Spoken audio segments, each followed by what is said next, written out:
Welcome to episode 59 of the Time Talks podcast, part of the Channel Zero Network. This month I had the opportunity to speak to Dr. Denis O'Hearn. Dr. O'Hearn is author of Nothing But an Unfinished Song, Bobby Sands, the Irish hunger striker who ignited a generation, Living at the Edges of Capitalism with Andrei Grubacek, and Migration, Racism, and Labor Exploitation in the World System. In this episode, Dr. O'Hearn spoke about Irish Revolutionaries, Bobby Sands, prison abolition, and the Zapatistas. Thank you to Awareness for the music, and here's a brief jingle from a fellow Channel Zero Network member. Are you tired of listening to Western experts talking how the world works? Isn't it a portion of liberal analysis of the uprising makes you fall asleep? Well, then check Elephant in the Room, an anarchist radio show from European Dresden, where we interview activists who are participating in struggles around the world. Elephant in the Room is a proud member of Channel Zero Network. You can find our show on your favorite podcast platforms, CZN website, or somewhere on the internet. From activists for activists. Can you give a transformational moment or moments in your life that help you break from the dominant narrative of what Bill Hooks called imperialist, white supremacist, capitalist patriarchy? It's hard to actually point to a particular time. I mean, I grew up really concerned about poverty. I mean, I grew up in a rural community in southeastern New Mexico. The community was very union oriented. It's not quite Trumpish, but at the time it was to the left, basically in national politics. And, things like poverty and rights of the working people, union politics and so on were kind of always important to me. My dad worked in the mines, was in the union. We had a big, long strike when I was a child. And, that had a big impact on me, seeing that happen, and kind of the impact that had basically on our life and on his own life and his feelings of worth and so on, because of the way that certain elements of the community, including some elements of the family, kind of turned, you weren't meant to do this kind of thing, go on strike and so on. So, I kind of was brought up in that kind of milieu. He voted for Henry Wallace twice, hated Nixon and hated Reagan even more. So, we were kind of brought up that way, even though, our environment was a fairly conservative one. I say that even though it was, in kind of national politics at the time, reasonably left and union oriented. Oh, thank you for sharing that. So being part of the kind of like labor movement or taking part in strikes, it got you to start to question like certain class issues and other things that were kind of just lined up. It did, and the other thing, I was brought up in a very fundamentalist Christian household. My mother was, and my grandparents on her side were. My father had been a Catholic growing up, but, was no longer practicing. And, I just saw all kinds of hypocrisy basically coming out of the church. I mean, there was, when I was very little, the preacher was preaching, that everybody had to vote for Nixon because if Kennedy won, the Pope would run the U.S. and, just things like that. And the verses that they picked out of the Bible, they were fundamentalist in the sense that they felt that we had to adhere directly to the scripture. But the scripture that they pulled out of the Bible were not the pieces that I found had some worth, about, whenever Jesus said to free the prisoners or to help the poor, the famous verse about a camel going through the eye of a needle. Those kinds of things, were things that I wasn't seeing being practiced by the elders and the high people in that church. And so I just basically grew up with a real skepticism about kind of the status quo. Okay, thank you. Thanks for sharing that. And growing up in New Mexico, did any of the talks of the land rights movement that kind of spawned into the Chicano movement, did that start to coalesce when you started researching like partitioning in Ireland as well? Or were there any things that came together when you were researching? Well, certainly I went to, we had two junior highs in town. One was on the side of San Jose, which was the Chicano area of Carlsbad. And then, there was another junior high on the other side of town, which was like Riverside, the more well-off side of town. So most of my friends were Chicanx, or at the time, of course, a lot of the elders were saying, well, I'm not Chicano, I'm Mexican, but that was the kind of culture that I was brought up in, and I was very, very comfortable with. The area that we grew up in was really a pretty extreme rural poverty. That again, did have a very big impact on me. And I was there when, the Tierra Amarilla courthouse raid happened and so on and so forth. But we were also very close to indigenous communities. The Mescalero Apache, for example, were just kind of up the road. And I can remember the first time kind of driving up through their lands. And and that was always a little bit of a kind of interesting thing because, the kind of claims that were being made by some of the northern New Mexicans were really at odds with indigenous rights. So some of the subtleties of some of these things also came to the fore. Yeah, thank you. In the Chicano movement, I'm in Denver, and the Chicano movement, I learned a lot about the land rights and partitioning, like in Alamosa as well, like you talk about, which butts up against indigenous rights that were in that area. Mm-hmm. Yeah, we have now. I mean, I live in El Paso now, or Paso del Norte, and we have a pueblo here, Isleta del Sur. They were a group of indigenous people who were forcibly marched from the Isleta Pueblo near Albuquerque down to El Paso after the Pueblo revolt. So we have one pueblo here in El Paso, which is the Pueblo Isleta del Sur. And, they claim land rights, and they have a number of land rights. But interestingly enough, their rights were given to them by the King of Spain. And, I talk sometimes to some of the people from the Pueblo, and it's kind of amusing, actually, to think that they're having to legally make a claim to land, which of course is theirs because they've been on it for so long, but they have to make a claim to it based on what the King of Spain said. So it's a funny issue. Oh, wow. Yeah, that's so frustrating. I think the doctrine of discovery even ties into like Colorado land through Spain as well. Well, the doctrine of discovery, of course, ties into just about everything. And, in a way, Ireland was almost discovered by the Anglos when they went there, and set up the Pale and so on. And everything beyond it was considered to be no man's land. So, these are pretty familiar issues. And I think, that was one thing that really drew me toward Ireland when I went there in the 1970s, was that this was, a kind of struggle against white settler colonialism. It was usually put in terms of being a religious struggle, but of course, religious struggle was something that was put forward as a cover for something that was much deeper. And it was, to me, was really quite interesting to be in the middle of that kind of a conflict. Yeah, thank you for sharing that. Just to break that open on your book about the Irish revolutionary Bobby Sands, Nothing But an Unfinished Song, I was wondering if you could talk about living in Belfast a little bit more and just kind of what surprised you when you were interviewing and researching for this awesome book. Well, I mean, I lived in Belfast for a long, long time, and I lived there during that whole period of the prison protests and H blocks and going into the hunger strikes. And then for quite a long period after, mostly in Belfast and for a period of time in Dublin when I was working on my PhD. When I was working on my PhD, actually, I did it on transnational corporate power and kind of the rise of transnational dominance of the Irish economy and the impact that had on the Irish economy. And one reason I did that was that I had, been there during the hunger strike. It's probably the most deeply affecting part of my life.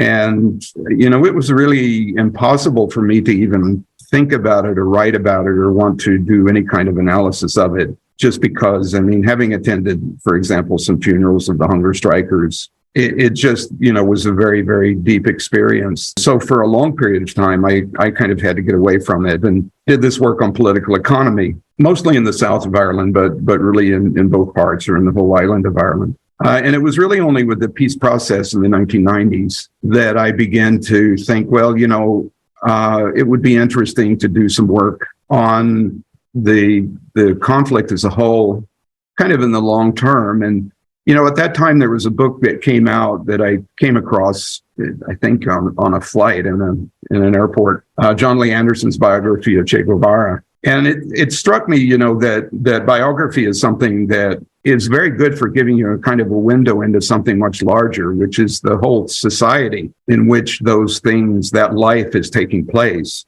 And I then thought about, well, what could I do, that would be meaningful to try and understand what was going on at this point in Irish history. And, Bobby Sands really kind of just jumped out. It was fairly obvious. He's somebody who was known for how he died, but nobody, apart from his friends and his comrades, knew much about how he lived.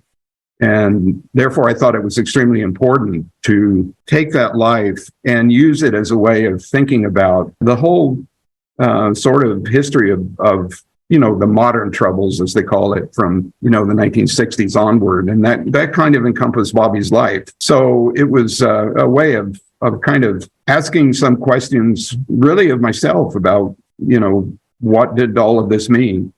I'd been living in West Belfast for a long period of time, which was kind of at the heart of the struggle, in the middle of, all kinds of shootings, and there were bombings all the time in the city center, being, arrested pretty regularly by the British Army or the police, because if you were young, male, and living in what was known as a Catholic area, basically you were just going to be arrested pretty often. So that was, was what life was like. And one thing that I found out when doing the research on Bobby Sands that I thought really reflected something was that his initial reaction and why he joined the IRA in the first place was kind of a reaction to this kind of harassment, this daily, throwing people up against the wall, hitting old men with rifle butts, those kinds of things. But, then when he went into prison, he became a much deeper thinker and thought more about the real politics of all this, about the history of it,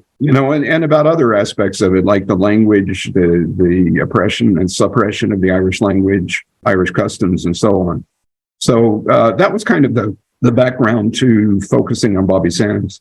Great. Thank you for that background. And remember reading in your book, you said that Che Guevara was one of his favorites too. He would read him a lot. Just to open that up more on the language, you write about how in Longcash prison that when Bobby started learning more about Gaelic and just how this was so important to him, can you talk about the importance of this language revitalization that he went through?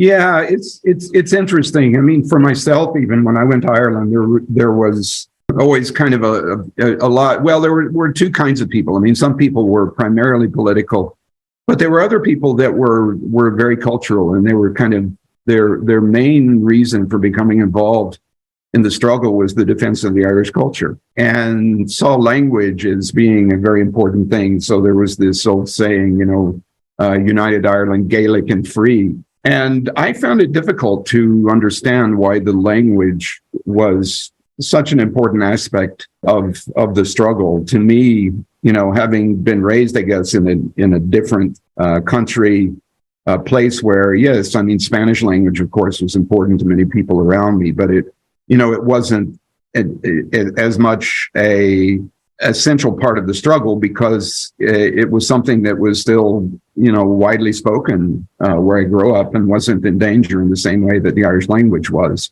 And we always did see attempts by white nationalism to kind of suppress the Spanish language, but never with the kind of success that the British had in suppressing the Irish language, so that it was basically confined to some small areas of the country. Over time, I began to see why the Irish language was a very important part of the struggle, and it was important partly tactically, but also kind of ideologically.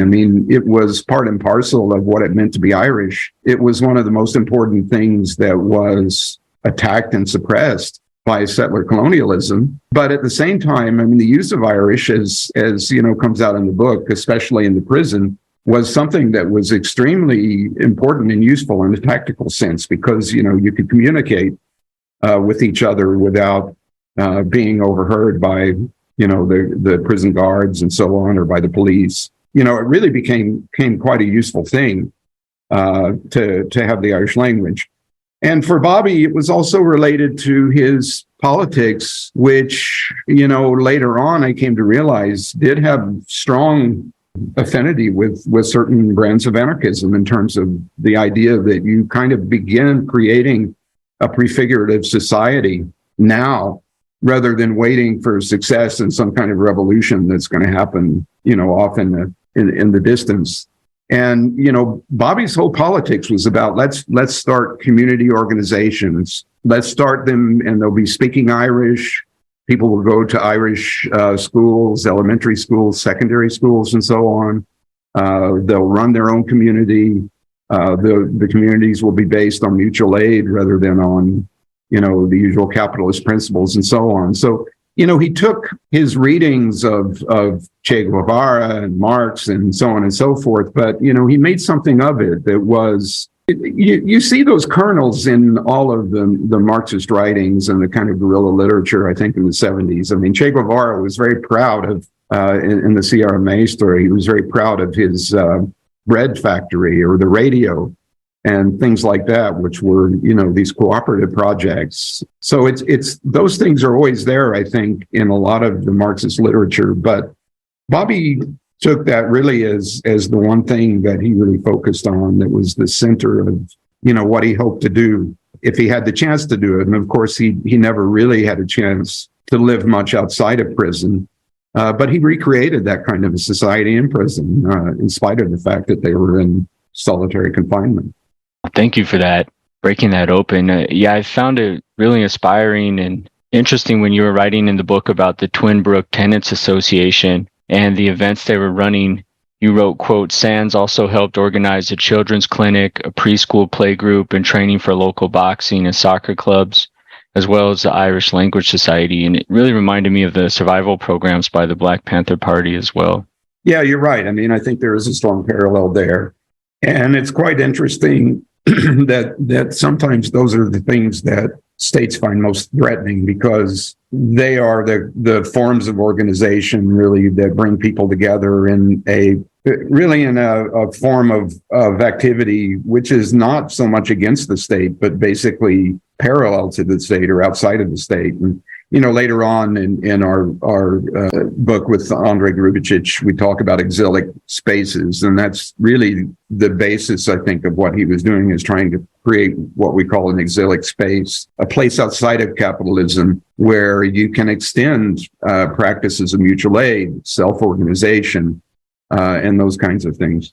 Yeah, that really came through in the introduction of Living at the Edges of Capitalism, where you're saying that it kind of started to cultivate anarchist kind of qualities as well with mutual aid and kind of finding those cracks in the systems. Is that what you meant in the intro, or did Bobby Sands and them have actual anarchist influences, or do you think it just kind of sprouted from that mutuality? I don't think they had explicit anarchist, things. They weren't reading, Kropotkin or Bukharin or whoever, pick your favorite anarchist theorist. But I think there's just something quite natural about the desire for people to live together and practice mutual aid.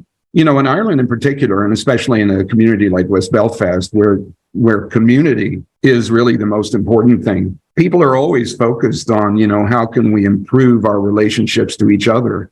How do we help each other? How do we create something better than what we have? And that was particularly the case when they were under attack by the British Army and by the Royal Ulster Constabulary. How do we help ourselves get through this thing? So, one of the big examples of that was the creation of the Black Taxis, where, it was a cooperative organization of ex-prisoners who bought and brought in Black taxis from England, from London, and then set up a way of helping, women get back and forth to the city center or go shopping, or, helping men, if they did have work, get to work, although the unemployment rate was, 60 to 70% in many of those areas. But it was an idea of, the state is not helping us. It's not doing anything for us here. How can we help ourselves? Wow, thanks for sharing that. I was wondering kind of what was the feeling at the time in Ireland when they were doing not only the hunger strikes, but in Longkesh when they you say they use powerlessness as their weapon, and they destroyed all their surroundings and all that, and kind of the effect that had on in the solidarity that brought and awakening to people of the violence of these prisons. I think one thing that I've found, I've done a lot of work with prisoners in Ireland, in the U.S., in Turkey, and other places, and one thing that I find that prisoners, especially those who are kept in very horrific conditions like long-term solitary confinement, have a kind of attitude of, they've already done their worst to me. What else can they do? The whole idea of hunger strike is that, we turn our own bodies and our lives, which are the last thing that we have, against them. We don't have any other weapons. We've been put aside, basically, thrown into a well, discarded. But, how do we then turn that situation that we have into something productive? Initial tendency, I think, a lot of times of prisoners is to kind of give up.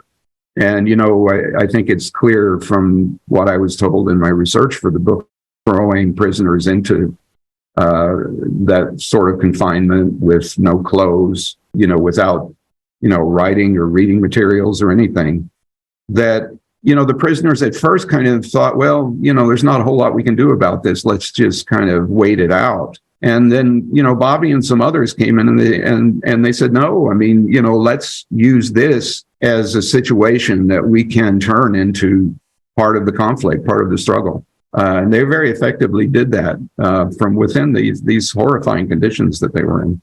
Oh, thanks for breaking that open. I really found it interesting or inspiring about how Bobby Sands really embraced internationalism. And I was wondering if you could talk about that internationalism that the revolutionaries in Ireland had with Latin America and solidarity with Palestine. Yeah, it's, the British left, many of them, especially like ones, for example, at New Left Review, kind of turned their noses up at the Irish struggle and the Irish conflict, with exceptions. Mike Davis was one, Terry Eagleton, people like that. But, a lot of the British left, saw it as kind of beneath them, and that it was a nationalist struggle. And it was they always used this term nationalism against the IRA and against the struggle in Ireland. But it was always an internationalist struggle, even though it was a struggle for national recognition and for nationhood.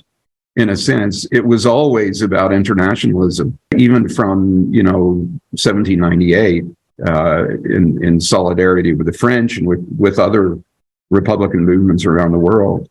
It's kind of always been that way. And so I think there was a natural affinity. And then, of course, the time that the prison struggle took place in the 1970s, just coming out of the 60s and into the 70s, of course, was a period of, widespread national liberation movements around the world. And, it was pretty obvious and easy, I think, for the younger prisoners who weren't kind of steeped in the old, green nationalism, as they often call it, of Irish politics, to really reach out and see that they had a very strong solidarity, and they have a lot of lessons to learn by reading what was going on in a lot of other countries as well. So, if they read Carlos Marighella, for example, for the liberation of Brazil, what can we learn from that about an urban conflict in Brazil that will help us in what we're trying to achieve here? Great. Thank you for sharing that. I wanted to move to living at the edges of capitalism. I was wondering if you could talk about some of your experiences living with the Zapatistas and some transformational experiences you had.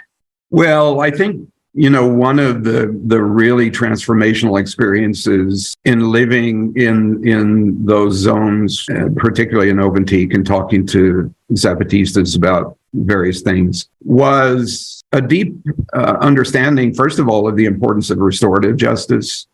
In Ireland, the struggle had gotten involved in a lot of kind of retribution types of things, kneecapping and those kinds of things. And that was something that was just completely outside of the vocabulary of the struggle in Chiapas. And it was very interesting to see how effective that way of thinking was and how effective it could be.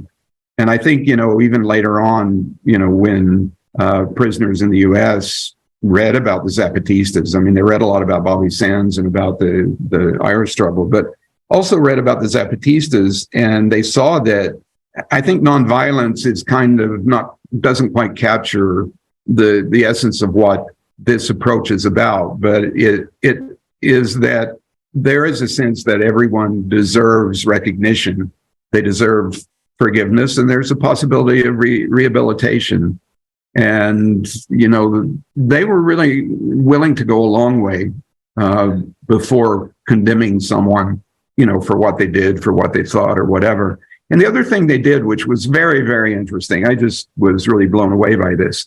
If somebody came and proposed something, their first answer was yes. And then they thought about, well, are there any reasons why we need to withdraw some of our approval of this proposal? In the US and in most countries, the culture is built around saying no, first of all, and having to be convinced that you should go in on a certain project or something like that. But, that I thought was just a very liberating way of thinking, that if someone says, I want to come and start X project, the junta would just say, yeah, okay, tell us all about it, and that was something I think, that was, quite moving. There were a whole lot of other things, that you saw in the sort of Mayan way of doing things and the Zapatista way. The idea of leading by obeying, which is one of their basic principles, I think is terrific. I mean, it's, when you come from, even revolutionary movements, which basically have hierarchical structures and leaders and all that kind of thing, this is a completely new way of thinking about what leadership is all about. And it is one, I think, which comes from a long history, within anarchism. And in that book, of course, we begin by looking at the Cossacks and the idea of the Krug within the Cossack and, the Ataman and so on is really built on that principle, or originally was. Of course, they became quite corrupted by their relationships with the Russian state. But in the origins, it was really built on the idea of leading by obeying. And that's just an extremely important concept. Can you also talk about how that kind of bleeds into the way that they do education as well, with not such a hierarchical structure, and how you found that inspiring? Yeah. And I always tell the story that, I was staying, for a period of time in Secundaria, where, there were students coming in from all over Chiapas, from the various liberated zones and so on. And they were being taught to go out and teach, or they didn't call it teaching. They were promotores in the schools around Chiapas and the various zones that the Zapatistas had control of. They just had a very different way of doing the whole education thing. I mean, it was much more participative, a lot more student engagement, a lot of getting out of the classroom and doing things out of there. And I observed all of this, and I listened to them talking about what their philosophy was of education there. And at one point, I remember saying to them, but, surely you've read Pablo Freire. Aren't you just, reinventing the wheel? And I remember the guy said to me, he said, yeah, but it's our wheel. And I thought that was a really interesting way of putting it. You don't just take something from someone else, but you have to invent it for yourself and make it your own. And that's what they were doing with their educational system. It had a lot of things which had strong parallels to Paulo Freire's work, but it was done very much in a Chiapas context, and it was their own. Oh, thank you for explaining that. My next question, I was wondering if you could talk about your work with Bomani Shakur and working with people who are incarcerated. Yeah, I mean, Bomani, along with my own brother, is probably as close to me as any human being on this earth. Well, I mean, I'll go back a step. Stoughton Lind, who, and Alice Lind, who are well known as not only prison activists, but also labor activists for years and years, and anti-war activists. Stoughton was a history teacher at Yale and was kicked out of Yale for going to North Vietnam, to Hanoi, during the Vietnam War in protest with Tom Hayden and Herb Aptheker. And Stoughton put together a reading group with Bomani Shakur, Mumia Abu-Jamal, others. Marcus Rediker, I believe, was part of the group, who's done a lot of work on on piracy and slave ships and so on. And, so Bomani read about Bobby Sands. That was the first thing they read, was the work on Bobby Sands. And he got in touch with me and asked me, if I would write to him. Little did he know that I was about to take up a position at SUNY in Binghamton. So not only did we start writing, but we just started meeting with each other. And I would try at least once a month to drive from Binghamton to Youngstown to have these kind of marathon talks with Bomani. I say talks, but they were more monologues than dialogues, because he's just this incredibly learned, organic intellectual, a guy who has just kind of swallowed so much learning, never having finished high school, and such a remarkable guy.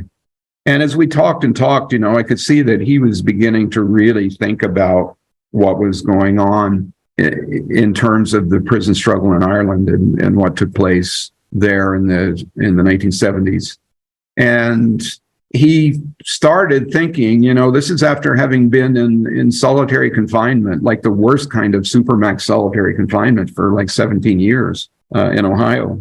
Started thinking, well, maybe there is a way out of this. And he took many of the lessons from Bobby Sands to do that. But he said one time on a visit, he said, why don't we teach a class? And I said, okay. And we talked it over and we decided that I would open up a class at SUNY called Prison Experiences, and we would gather supermax prisoners from around the U.S., and everybody would read the same thing. The prisoners would read stuff, the students would read stuff. We were reading Michel Foucault, Irving Goffman, people who are seen as being so-called experts on prisons. And, then the students would write to the prisoners.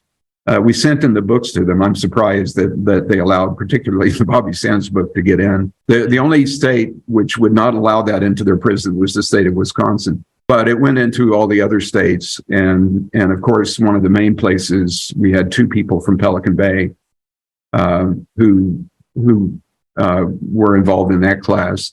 And the students would write out to the prisoners, and it really inverted the whole idea of education. And I guess in a way, this is a kind of a thing that came from the Zapatista experience as well, because it was the prisoners who were the experts. And the students would say, Foucault says X, and, he's such a great expert on prisons and so on. And they'd write back and they'd say, he doesn't know what he's talking about. This is what's really going on in here. And it was really wonderful.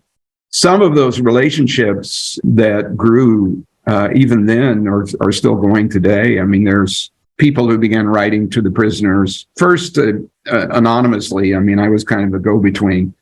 But the prisoners would say, well, they've already done everything they can do to me. Use my name. I want them to know my name.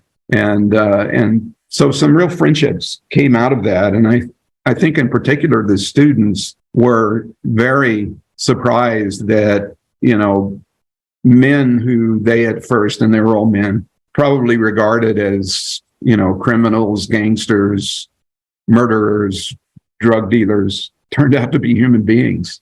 And it was really quite an amazing experience. And then from that, of course, came the 2011 hunger strike at Ohio State Penitentiary, led by Bomani, Jason Robb, Hassan. And, in 12 days, they were told over and over again, you'll never get anything you want. They modeled their hunger strike on the Irish hunger strikes, 5 demands. There were many parallels that they took from that. And in 12 days, they won their demands. And, within a week, we went out and we were able to meet Bomani and for the first time kiss and hug him and break bread together. It was just incredible. After 17 years of thinking nothing could be done, in 12 days, they completely turned around their lives. And then that, of course, led to a similar but much bigger action in the supermax prisons in California, particularly in Pelican Bay, where 2 prisoners who were in that course, started sharing the Bobby Sands book with the other prisoners on an area they called the Short Corridor. They had thrown a number of what they considered being gang leaders from the Black Guerrilla Family, the Mexican Mafia, La Nuestra Familia, and the Aryan Brotherhood. And they expected they would just wind up fighting and hating each other and shouting at each other. But they became comrades, and they read stuff and they discussed it. And after reading what, Bobby Sands and his comrades had done, they said, we can actually do something too. And they held a hunger strike, which two of them, in fact, in 2011 and 2013. And, at the height of it, there were thousands of people on hunger strike throughout the California prisons. Thanks for sharing that. That's amazing. And the legacy of, the Blinken men and H Block, and how that manifested through just conversations and solidarity and breaking open all those walls of dehumanization that prisons try to do. Yeah, it kind of goes back to your question earlier about internationalism. I mean, these things, states learn from each other about prison policies, about oppression, and about, surveillance and all these kinds of things. But of course, movements also learn from each other, and people who are at the other end of state oppression learn from each other. And this is a really good example of how that can happen and have a great impact, because, eventually the prisoners in California overthrew the whole system of long-term solitary confinement. Yeah, and prison abolition is a term that's being used more and talked about and organized around too, which is great. People are now talking about things, I think, in seriously, in a way that they have not for many years. Capital punishment hopefully is now on the wane. Of course, we're fighting now for Bomani Shakur's life, and he's fighting. He has an execution date in this coming November. And the struggle now is to get him a new trial. Exculpatory evidence that could have led to a finding of innocence was withheld from him and from his lawyers. And, there's a strong effort going on now. But, again, with him as well, this whole idea that you can do something, you can create society from inside of a prison cell, he's taken it to, real lengths, because, he now has a recording out called Freedom First with some of the leading jazz musicians in the world. And, he's actually on those recordings from the prison, reciting some of his poetry to a jazz background, singing and being a part of that, And one of the first things that brought us together when I met him was that we have a really long history and love of jazz. I can still remember the day my brother brought home A Love Supreme by John Coltrane. And, that ever since then has been an important piece of my life. And we kind of share many of those things, just the love of John Coltrane and the love of jazz generally. We turn each other on to different things. I recently turned him on to Jean-Baptiste, who he hadn't really heard, and he loved his music as well. So, it's also about joy. It's always about music. It's about the expression of mutual joy. Yeah, finding that joy is crucial, and I can't imagine how hard it must be to find in places like solitary confinement, but it's definitely there and inspiring. And Bobby Sands and how they would set up the plays and the concerts, like that stuff is so crucial. Mm-hmm. Yeah, and I think there's one line in the book where one of the prisoners who I talked to was in there at that time, and he said, I never had such a fun time in my life. We laughed so hard, and then a silence, and then he said it was pure hell. And I think that is kind of the prison experience. There can be a lot of just hilarious, interchange between people and so on, but at the same time, it's pure hell. And I think that dissonance, the kind of dealing with those extremes kind of at the same time, almost in the same breath, is something that really tries the sanity of a lot of men in prison and women as well. Wanted to switch topics now to your book, Migration, Racism, and Labor Exploitation in the World System. I was wondering, how do you see migration increasing and changing with increased climate change and borders becoming even more militarized now? It's almost like what I just said about the prison struggle. I mean, the authorities and states find new ways of controlling people, controlling their movement, and so on. But people find new ways of moving. And, of course, in this case, migration is primarily not something that people want to do. I think, most people, if they could do so safely and in a way that they could enjoy a certain amount of sustainability, would prefer to stay in their home. People like their home places. They have family, they have community, and so on and so forth. But of course, the way that the world system has evolved forces them to move in order to get to some place of safety or resources that they need in order to, as George Bush said, put food on their families. So people have to move. They're forced to move. And that's one of the unfortunate things about the way the world system has evolved. But I mean, they will continue to do so. I mean, we've seen it. I mean, here I am in El Paso. I can look out my window right now and see Mexico. You see Juarez and see the border wall. We see people coming across daily. I mean, they find ways. And the most interesting thing about that is that the community here in El Paso is an extremely welcoming community. It's not a migration problem. It is a human rights problem.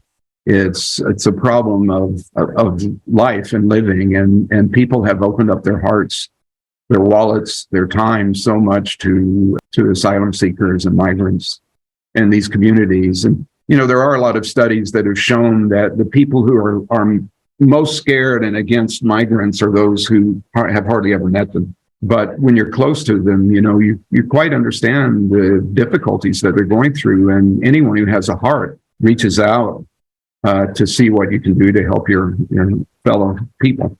Thank you. Yeah. And groups like No More Deaths and other groups that do this type of work is just so crucial and amazing. Yeah, we have, so many local organizations and they often go unsung. We know about them because we live here and, every once in a while, maybe there'd be an outreach for, some help, a bit of money or whatever, just to keep them going. They maybe be part of the United Fund here in El Paso, or, we would do things in the university that we can do to help many of them. When I was dean of the College of Liberal Arts, and one thing that we did with some people in the history department is we set up a factory in the bottom of the liberal arts building to make shoelaces, because the people would come across and the border people would take away their shoelaces and their belts.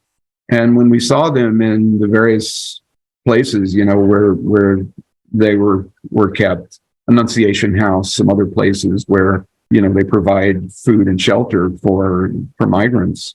They were going around with their shoes flopping around and things like that. And you could see that, it was humiliating. And just a small thing like that could provide so much comfort. So, a big spool of paracord, cut it at arm's lengths, burn each end, and you have a shoelace. And you can do thousands of those in a very little amount of time. So there's so many different things. I mean, in terms of feeding, putting people up, helping them get to the bus, helping them get to the planes and get where they're going once they get away from here. The community here is just one of the most, amazing and welcoming communities I've ever been in and seen. It reminds me of Belfast in a lot of ways. That's awesome. Yeah, well, one of my next question was, what are some autonomous movements or groups working towards justice right now that are inspiring you? Wow, that's an interesting question. What my old friend Stoughton Land, who put me and Bomani together, died last November. I mean, he was 93 years old. Stoughton had an incredible life and did an awful lot. He has this wonderful book, Wobblies and Zapatistas, that he did with Andrei Glubicic. And Stoughton and I would talk about that a lot, and of course, there was the Occupy movement, and some remnants of Occupy still go on. But, a lot of times we just kept coming around to the communities that we found most sort of encouraging were prisoner communities, both prisoners and ex-prisoners, and a lot of them, a lot of ex-prisoners do have a lot of trouble because there is just such a strong impetus to kind of go back to where you were before and so on. But within all of those horrific things that go on among prisoners and ex-prisoners, there is just this kernel of, creativity and movement that goes on. So that's one thing that has just continually lifted me over time. Yeah, thank you. I was wondering, what are you working on next, or what kind of projects are opening up for you? Well, you may have seen one of the chapters in the book on racism and world system is a chapter that I did on Russian and U.S. Enslavement of the Unanga peoples of the Aleutian Islands, Native Alaskans. My grandmother was Unanga from Alaska, and my fourth great grandmother, I have recently kind of discovered, was Supiat from Kodiak, and there's indications that she survived this terrible massacre called the Alo massacre, where the Russians came and found where people, hundreds of people were hiding on what they call a refuge rock, a little island off of the coast of Kodiak, and, attacked them and savagely murdered them. And she survived as a baby. I've been kind of putting together my interest in history of indigenous life and culture, and particularly of both Russian imperialism and U.S. imperialism and settler colonialism in those areas, with, trying to rediscover my own ancestry in those parts of the Aleutian Islands and so on. So I'm working very hard on that right now. And, it's a history which kind of begins in the 1700s and works its way forward. My great-grandmother was an orphan on an island in the middle of the Bering Sea, the Pribilof Islands, an island called St. Paul. And I visit that from time to time. And mostly I wanted to kind of understand what it meant to grow up on this island where, 280 people were basically enslaved, 80 men, to kill 100,000 fur seals by beating them over the head in June and July of every year. And then we're kind of left to look after themselves for the rest of the year in a very cold and unforgiving climate. To see her kind of growing up in the middle of that, and also, to see the way in which the Alaska Purchase, because she just wound up on this island when the U.S. purchased the island from the Russians.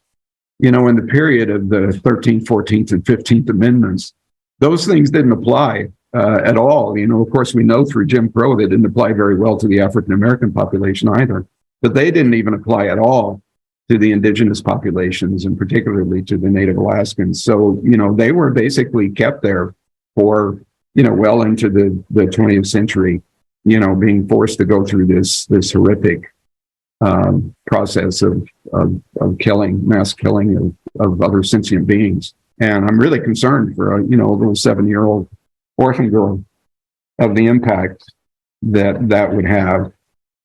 That chapter, operationalizing the resource frontier, Russian fur hunting, and racialized migration in the Aleutian Islands, it really was great when you're talking about extractive peripheries. And then I had never even heard about this in the 1940s when the U.S. was sending the Unanga to prison camps near Sitka, Alaska. And you say thousands died of disease and starvation. They didn't get civil rights until 1971. Yeah, it's an amazing thing. There is a documentary film that is narrated by Martin Sheen. I forget the exact name. It's something like The Aleutians. If somebody Googled Aleutians, Martin Sheen, this tells the story of the internment, mostly in a place called Funter Bay, which is a totally different environment. It was an old fish cannery that they just dumped, thousands of Unanga people there and left them to just try and survive over a number of years. And at the same time, they trashed their homes. They, meaning the U.S. Army and the troops and so on. You turn a bunch of young people with guns loose on a place. It's not really an indictment of them, but it's an indictment of the lack of control of them. So, they stole things, they trashed homes. They, one thing, when I go to St. Paul, my second great grandmother is buried there in the old cemetery. They built a new cemetery after it, and it used to be full of Russian crosses.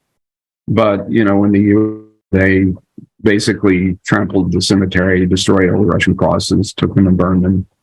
And, a complete lack of empathy or caring at all. People, it's a very, very sad thing when that kind of thing goes on.